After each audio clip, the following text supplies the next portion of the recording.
Alhamdulillah wassalatu wassalamu ala Rasulillah wa ala alihi wasallam. Sesi 28, bagian ke-26. Beriman pada hari kiamat dan balasannya, wa nu'minu bil ba'tsi wa jazail a'mali yaumal qiyamati wal ardi wal hisabi wa qiraatil kitabi wa sawabi wal iqabi was sirati wal mizani. 82. Kami juga mengimani hari berbangkit, balasan amal pada hari kiamat, berhadapan dengan Allah dan hari hisab. Kami pun mengimani adanya pembacaan catatan amal, adanya ganjaran dan hukuman, serta kami juga beriman tentang adanya sirat dan timbangan atau mizan. Al-Ba'tsi, dihidupkan kembali pada hari kiamat. Penjelasan. Ahlu sunnah juga mengimani bahwa Allah subhanahu wa ta'ala akan membangkitkan setiap yang telah mati pada hari kiamat nanti. Setiap amal mereka akan dibalas, sebagaimana firman Allah subhanahu wa ta'ala dalam surat At-Taghabun ayat 7. Qul bala rabbi latub'atsunna summa latunabba'unna bima amiltum wa dzalika 'alallahi yasir. Artinya, katakanlah, memang demi Rabbku, benar-benar kamu akan dibangkitkan, kemudian akan diberitakan kepadamu apa yang telah kamu kerjakan. Yang demikian itu adalah mudah bagi Allah. Nah, maka untuk dihisab pada hari kiamat mudah bagi Allah. Kemarin dalil-dalil tentang hari berbangkit kita sudah sebutkan ya. Ya, sudah. Terus mereka juga beriman. Mereka juga beriman bahwa mereka akan menghadap Allah, sebagaimana firman Allah Subhanahu wa taala dalam surat Al-Haqqah ayat 18. Yauma idzin tu'raduna la takhfa minkum khafiyah. Baca. Pada hari itu kamu dihadapkan kepada Rabbmu, tiada sesuatu pun dari keadaanmu yang tersembunyi bagi Allah. Ya, mereka pun beriman tentang hisab, di mana setiap manusia akan dihisab oleh Allah terkait amal yang mereka lakukan. Mereka pun beriman dengan pembacaan kitab, sebagaimana Allah Subhanahu wa taala berfirman dalam Iqra kitabaka kafa bi nafsika al-yawma 'alaika hasiba. Al-Isra ayat 14. Bacalah kitabmu, cukuplah dirimu sendiri pada waktu ini sebagai penghisab terhadapmu. Nah, terus baca di bawahnya. Mereka juga beriman tentang adanya ganjaran dan hukuman bagi orang yang berbuat kebajikan dan kejelekan. Balasan kebaikan adalah 10 kali yang semisalnya atau bahkan lebih. Nah, balasan kebaikan 10 kali minimalnya. Terus sedangkan balasan kejelekan adalah yang semisalnya atau mungkin dimaafkan. Nah, balasan kebaikan minimal 10 kali, balasan kejelekan dibalas dengan kejelekan 1. Ya, atau dimaafkan. Baik nggak Allah itu? Baik sekali. Oh, baik banget. Iya kan? Baik. Kalau kita tambah kebaikan-kebaikan terus, ini bisa kalahkan kejelekan tadi itu. Ya, masalah kalau selama hidup kok kejelekannya numpuk banyak, kebaikannya dia nggak bisa kalahkan. Padahal sudah 10 banding 1. Terus mereka juga mengimani adanya sirat. Mereka juga mengimani adanya sirat, yaitu suatu jembatan yang berada di tepi neraka. Bentuknya lebih tipis dari rambut dan lebih tajam dari pedang. Orang-orang soleh akan melewatinya menuju surga, sedangkan orang yang berhak mendapatkan azab akan jatuh dari atasnya. Orang kafir lewat ini atau tidak? Enggak. Nah, para ulama punya pembahasan itu yang tepat, orang kafir langsung masuk dalam neraka tanpa sirat. Langsung tol. Masuk langsung. Ngapain lewat sirat? Tetap jatuh juga kan?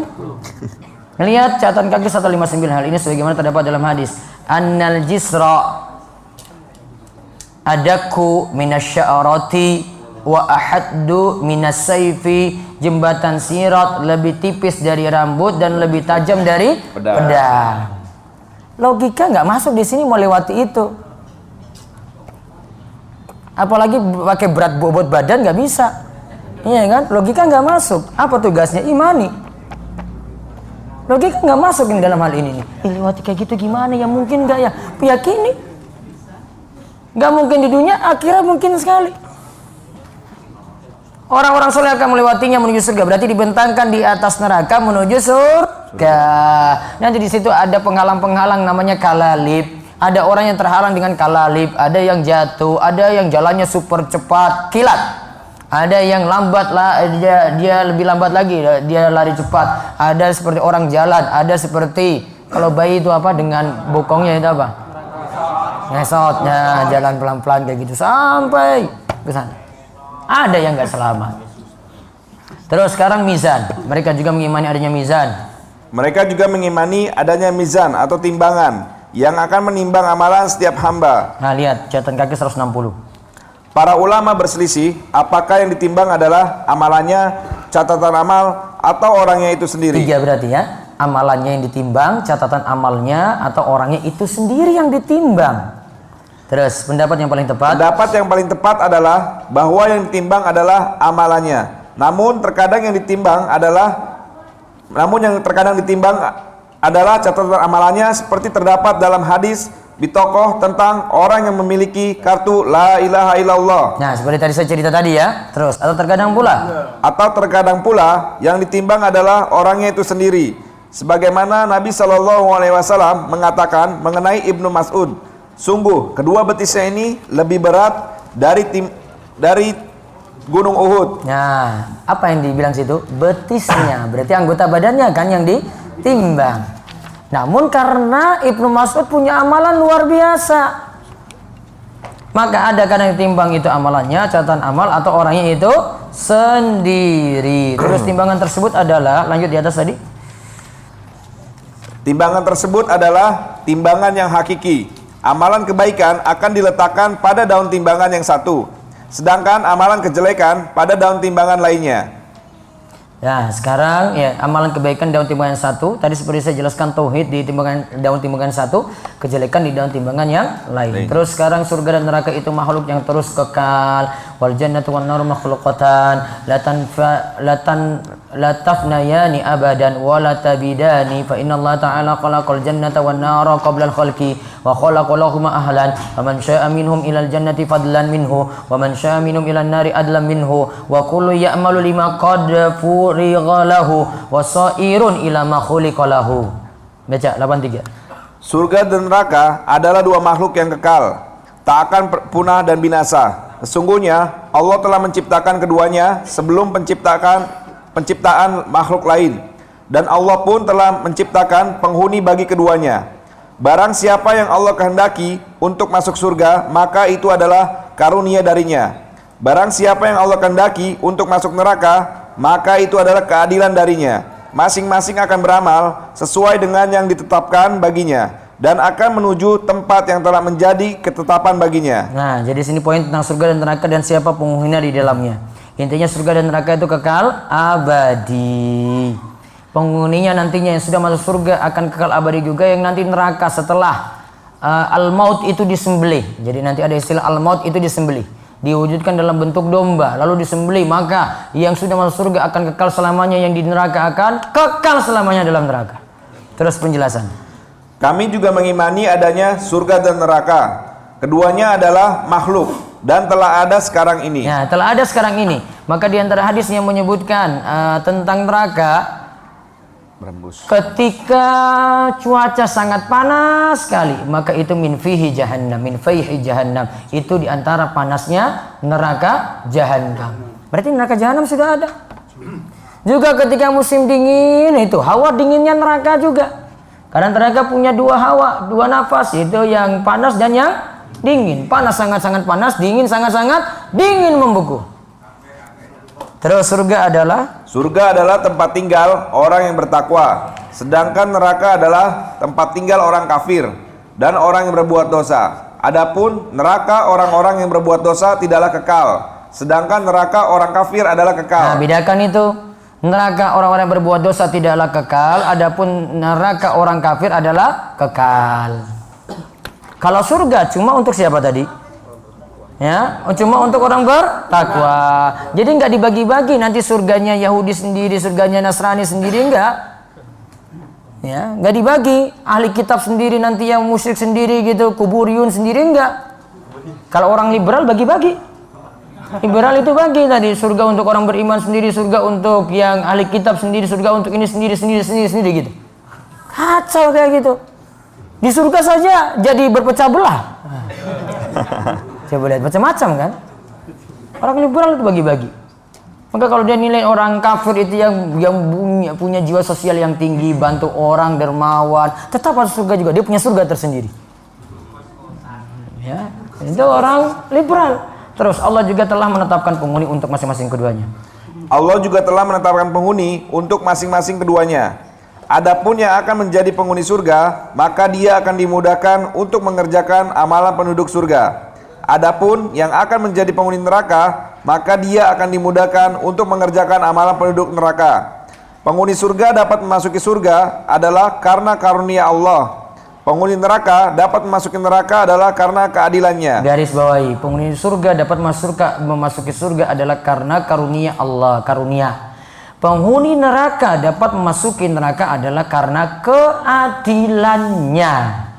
Terus, setiap orang akan beramal sesuai dengan yang Allah telah Allah tetapkan baginya. Setiap orang juga akan menuju tempat yang telah Allah tetapkan baginya. Jadi penentuan surga dan neraka ini siapa penghuninya sudah ada. Kita tahu atau tidak?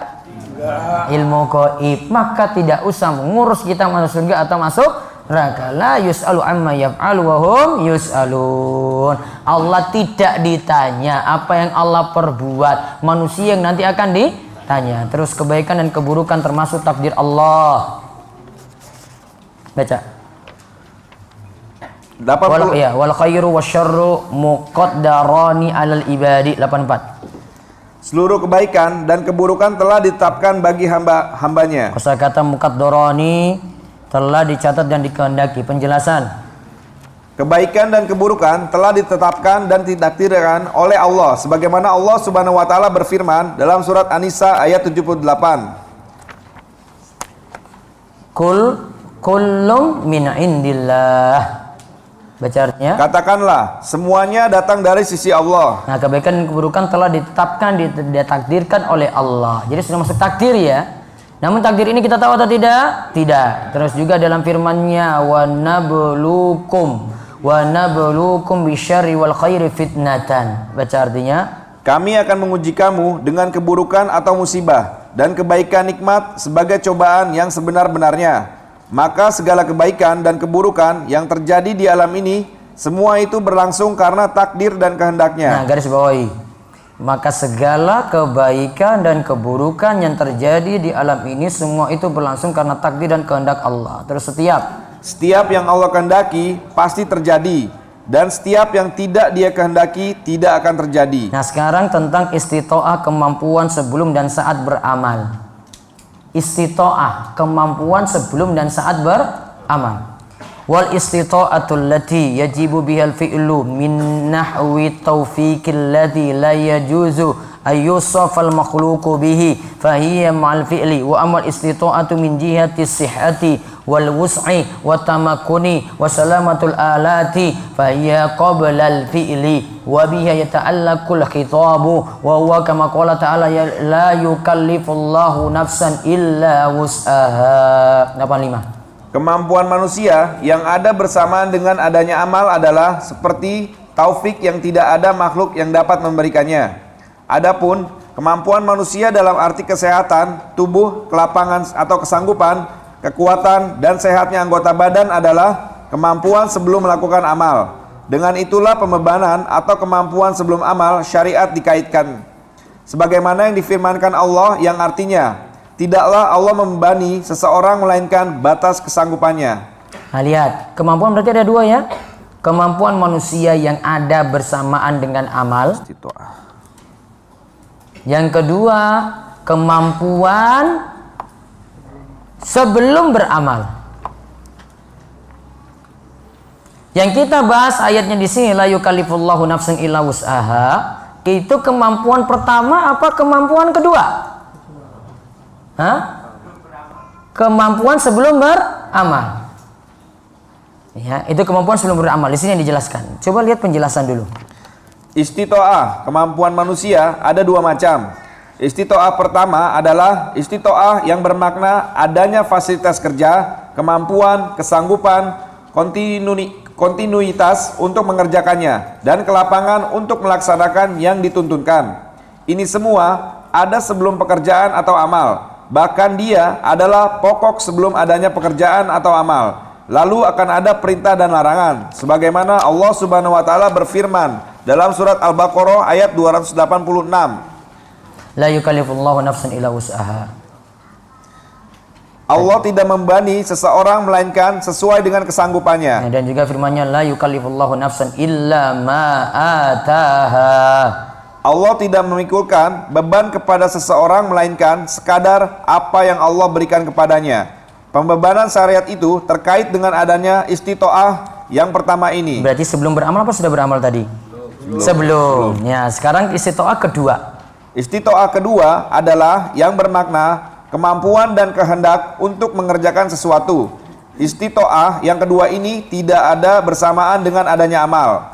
Istitoah ini ada dengan taufik hidayah yang tidak dapat diperoleh kecuali dari Allah. Istitoah yang kedua ini ada bersamaan dengan adanya amal. Istitoah ini ada dengan taufik hidayah yang tidak dapat diperoleh kecuali dari Allah. Berarti kalau kita bahas ini lagi beramal, harus butuh taufik. Ya, harus butuh taufik dan hidayah. Namun kalau sebelum beramal harus apa? Sehat, kuat gitu. Tidak ngantuk gitu kan? Iya dong? Iya nih. Terus perbuatan hamba itu diciptakan Allah dan usaha hamba. Wa af'alul ibadi khalqallahi wa kasbun minal ibadi. 86. Perbuatan hamba adalah ciptaan Allah, namun juga usaha mereka. Terus penjelasan. Setiap perbuatan hamba adalah ciptaan Allah Subhanahu wa taala, sebagaimana Allah Subhanahu wa taala berfirman dalam surat As-Saffat ayat 96. Wallahu khalaqakum wa ma ta'malun. Padahal Allah lah yang menciptakan kamu dan perbuatanmu. Ya. Akan tetapi perbuatan tersebut juga diusahakan oleh hamba. Inilah perkataan orang yang berpegang pada kebenaran. Hal ini berbeda dengan yang dikatakan oleh Jabariyah yang menafikan atau meniadakan kemampuan hamba. Hal ini juga berbeda yang dikatakan oleh Mu'tazilah yang menjadikan makhluk sebagai pencipta segala kejelekan tanpa ada kehendak Allah sedikit pun. Golongan yang satu bersikap ifrat atau ekstrim, dan satunya lagi bersikap tafrid atau meremehkan. Sedangkan yang bersikap pertengahan adalah ahlus sunnah wal jamaah. Lihat, Mu'tazilah menjadikan makhluk sebagai pencipta segala kejelekan tanpa ada kehendak Allah. Salah. Ya, berarti manusia itu berbuat sendiri. Yang satu itu menyatakan Allah memaksa. Ya. Kemarin kita bahas Qadariyah dan Jabariyah. Terus manusia tidak dibebani kecuali yang mereka mampu. Break dulu 1 menit.